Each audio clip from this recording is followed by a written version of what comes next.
Михалыча в нашем поселке знал каждый, старик был лучшим пчеловодом в округе. Огромная пасека, которой он занимался вместе с женой, располагалась недалеко от села. Семейный бизнес приносил довольно неплохие деньги. И вот как-то заметил старик, что кто-то повадился разорять его пасеку. Решил он, что надо вычислить разбойника и наказать. Так что придется в засаде какое-то время посидеть, сказал он жене. Михалыч еще днем соорудил в укромном месте шалаш, перетащил туда все необходимое и, как только начало смеркаться, отправился дожидаться злодея. Первая ночь не дала никаких результатов, так и просидел он в своем укрытии, никого не дождавшись, только замерз и не выспался. Вторую ночь он опять сидел в засаде, под утро начало клонить в сон, как вдруг со стороны леса нарисовалось небольшое бурое пятно. Оно приближалось к пасеке, значит, не зря он тут 2 ночи мерз.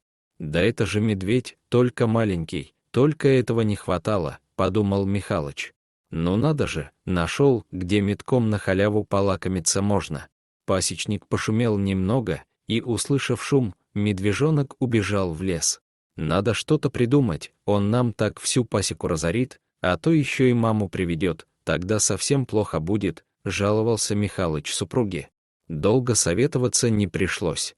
Нюра предложила подкармливать медвежонка медом, может, он тогда и проказничать не будет. Стали они оставлять для медвежонка кусочки меда в сотах. Маленький воришка приходил периодически, но на пасеку больше не лез и ульев не разорял. Он долго вылизывал чашку из-под меда, кряхтел и громко чавкал. Вдоволь наевшись, он уходил в лес, довольный и сытый. Мама так и не появилась. Из этого факта семья сделала вывод, что матери у медвежонка нет, вот он и рыщет везде в поисках еды. Так и продолжалось какое-то время, пока не наступила осень, а за ней и зима. Медвежонок перестал приходить за угощением, видимо, залег в берлогу. А весной к ним на пасеку пришел уже не медвежонок, а молодой медведь. Так появился у них Михаил Иванович, такое имя дали медведю. Нюра продолжала подкармливать Косолапова. Он быстро подрос и окреп на сытной домашней еде. Теперь он с завидным постоянством наведывался на пасеку за угощением и был ее своеобразным охранником. Супруги перестали его бояться. Вел он себя достойно, вполне по-дружески. Брал только то, что ему предназначалось, не разбойничал и не хулиганил. Между людьми и зверем установились вполне дипломатичные отношения. Пожилые, но сильные старики решили еще больше увеличить оборот своей продукции. Дополнительно установили несколько десятков ульев и наняли помощника. Но Нюра и Михалыч доверились не тому человеку. Их новый работник оказался продажным и решил навести на пенсионеров городских ракетиров. И вскоре бандиты подъехали к пасеке на 2 машинах. Иван Михалыч встретил их по-доброму, решив, что они приехали купить мед. Но ракетиры сразу заявили, что будут собирать со стариков деньги. За определенную сумму в месяц они обещали защищать их бизнес от настоящих бандитов. Михалыч пошутил, что кроме них он тут больше никого не видел. Но вымогатели обозначили, что выбора у пчеловодов нет, или платить, или попрощаться с пасекой, которую пообещали сжечь вместе с пчелами. Через 3 дня ракетиры собирались вернуться, чтобы взять деньги за полгода вперед. Супруги начали думать, что же им делать. Нюра предложила обратиться в полицию. Но Иван понимал, что там ничего сделать не смогут. Не будут же полицейские целыми днями охранять их пасеку, чтобы защитить от бандитов. Тем более, что устроить пожар можно было с легкостью. Хватило бы пары литров бензина и одной маленькой спички. И Михалыч понял, что действовать придется самостоятельно.